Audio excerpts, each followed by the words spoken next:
السلام علیکم ورحمۃ اللہ وبرکاتہ۔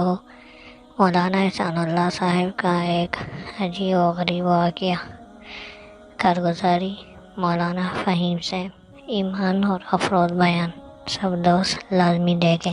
السلام۔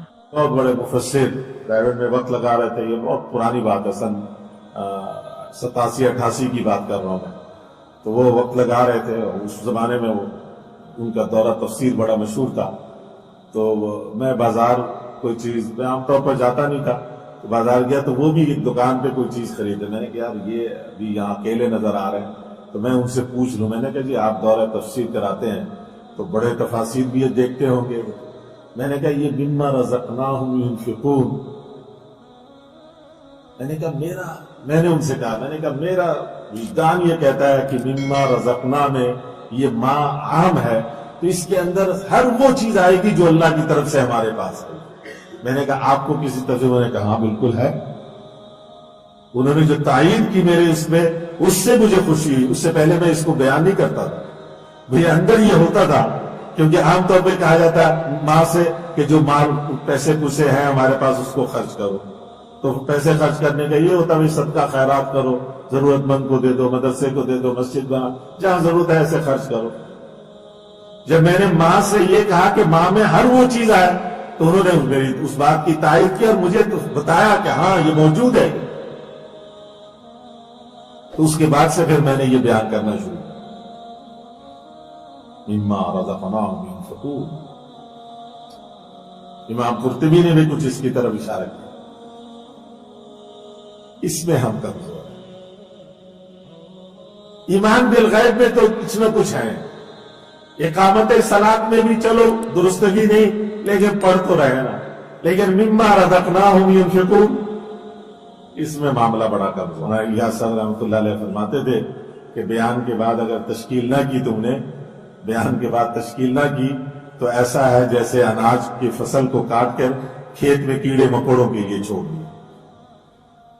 انہوں نے کہا ہمارا اصل تو تشکیل ہے، بیان کے بعد جو اس کا نچوڑ ہے وہ تو تشکیل ہے۔ تشکیل کے بغیر والا بیان تبلیغی بیان نہیں کہلاتا۔ اصلاحی بیان ہو سکتا ہے، تبلیغی بیان، تبلیغی بیان میں تو تشکیل ضروری ہے۔ میں نے 3 آدمی دیکھے تشکیل کے بادشاہ، 2 تو دنیا سے چلے گئے، ایک کمزور ہو گئے۔ مولانا محمد احمد صاحب باولپور والے، وہ ممبر سے ہلتے نہیں تھے۔ حاجی صاحب تشکیل کے معاملے میں حوالے کر دیتے تھے، مجھے یعنی تم لوگ تشکیل کرو، چھوڑنا نہیں، تشکیل کر کے پھر۔ مولانا محمد احمد صاحب خود پورے مجمع کو جھنجھوڑ کے تشکیل کرتے تھے، بیٹھے رہتے تھے۔ لیکن نمبر 1 جو تھے، نمبر 1 تشکیل میں، وہ مولانا احسان صاحب کے والد حاجی بشیر صاحب، ہمارے تبلیغ کے جو پاکستان کے مجمع کی 100% تشکیل کرتے تھے۔ ایک عنوان لیا، تشکیل کیا، ان کو الگ کر دیا، دوسرا باقی آگے کرتے جاتے تھے، کرتے جاتے۔ آخر میں جو رہ گئے آخری درجے کی تشکیل، وہ جو 2 4 10 سامنے رہ گئے، ان کی بھی کسی نہ کسی درجے میں تشکیل۔ کسی ایک کو بھی کوئی بیچ میں سے اٹھا کر ادھر ادھر چلا گیا تو اور بات ہے، لیکن کسی ایک کو بھی اپنے بساط کے مطابق تشکیل کے بغیر نہیں چھوڑ۔ نمبر 1 پہ وہ تھے، نمبر 2 پہ مولانا محمد احمد صاحب، اور نمبر 3 پہ مولانا احسان اللہ صاحب۔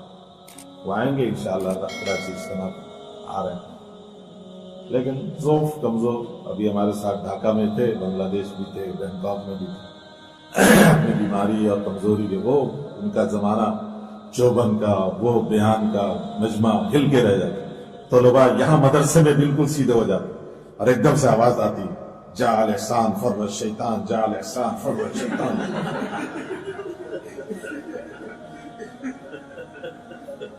جو غیر طلباء ہیں ان کو ترجمہ کر دیتا، احسان آیا شیطان بھاگا، احسان آیا شیطان بھاگا۔